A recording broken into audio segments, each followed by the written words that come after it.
Welcome back to our conservation playlist, dedicated to various nature conservation organizations globally and the causes they champion. In episodes 1 through 3, Vincent van Merwe from the Endangered Wildlife Trust shared interesting facts about managing a successful cheetah metapopulation. He has shared insight into the various methods being used to protect the species, as well as a personal account of the ugly side of the trade of wild cheetah as pet animals.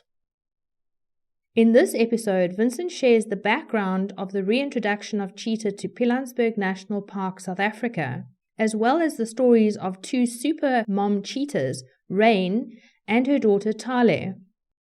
Pilanesberg is quite interesting from a cheetah perspective. We know that cheetah were widespread in the northwest historically, but Pilanesberg itself was one of the first reintroduction sites for cheetah. Cheetah were reintroduced here, I think, in 1995.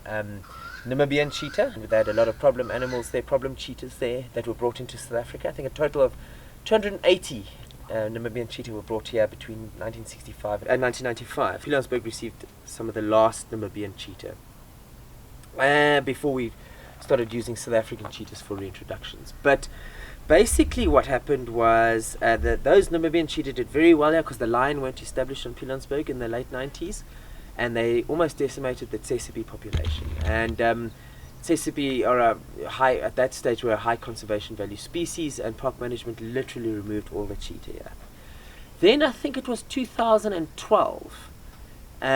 Two male cheetah arrived on Pilanesberg. We have no idea where they came from. We presume they were free roaming cheetah that just popped in, because we know free roamers are out and about here. The odd free roamer moves through the northwest, and then we thought, okay, if they are, there's no use in a male only population. We need to bring in a female, and at that stage, cheetah were doing quite bad in South Africa because a lot of wild cheetah were being sold to captivity. So we really struggled to find them a female, but in a weird twist of events, a cheetah was captured about 100 km north of here on a farmland close to Madikwe. A beautiful young female cheetah called Rein. Being a farmland cheetah, she'd never seen a lion before, obviously. So that bothered us a little bit, to bring a lion-naive cheetah to Pilanesberg where there's 50, 60, possibly 100 lions. It was actually coordinated by Northwest Parks Board. We weren't actually involved in the reintroduction. And she was hot released. So normally cheetah are put in a boma, they're given time to become accustomed to their new surroundings, and then they are once they've settled in, they're released. This female was hot released, so she was driven in here in a vehicle and they opened the cage. And to our surprise, she did incredibly well. She was what we call a super mum. So in the cheetah world, a very tiny percentage of females actually contribute genetically to the gene pool. Most females fail and don't raise offspring. She was one of those super moms who raised many offspring, more than 15 to independence. Yes, Rein raised her first litter, which was very disappointingly all males. Their only breeding option was their mother. And eventually, when they killed their two fathers on Pilanesberg, the original males that colonized, then we got permission to remove the three males. Then Rein gave birth to a second litter, which was, I think one died of unknown causes initially, and then there was one male and two females.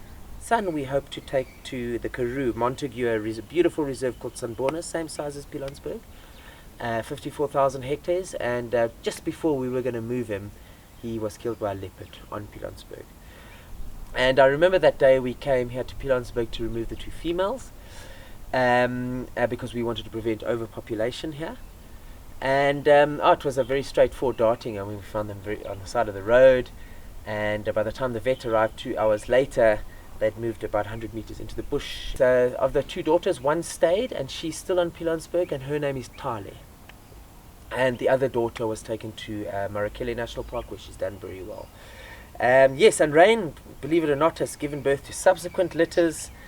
We've seen some of those cheetah, those offspring actually killed by leopard, but she's been an absolutely wonderful mother. Her last litter was unfortunately lost. We don't know how she lost the cubs, but she's at an age now where it's highly unlikely that she has the capacity to raise those cheetah 18 months until they're independent. So she's hanging in there, but we don't think we'll have Rein for much longer. Her daughter Tale is obviously done exceptionally well. Tale raised her first litter to independence, which was quite unusual amongst cheetahs. First time moms normally lose most of their cubs, but she raised her first litter completely to independence. We took 2 of her sons to Mozambique, Merwe, Zambezi Delta. We took a daughter to Mozambique, and yes, I think it's just Tale and Rain that remain behind here. We have brought 2 new unrelated males in onto the reserve to diversify the genetics, and so in Pilanesberg at the moment it's just the 2 males, Tale, Rain, and Tale's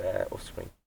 We hope you have enjoyed this series and remind you that ad revenue generated from these 4 videos will be paid back directly to the Endangered Wildlife Trust and the Cheetah Metapopulation Project.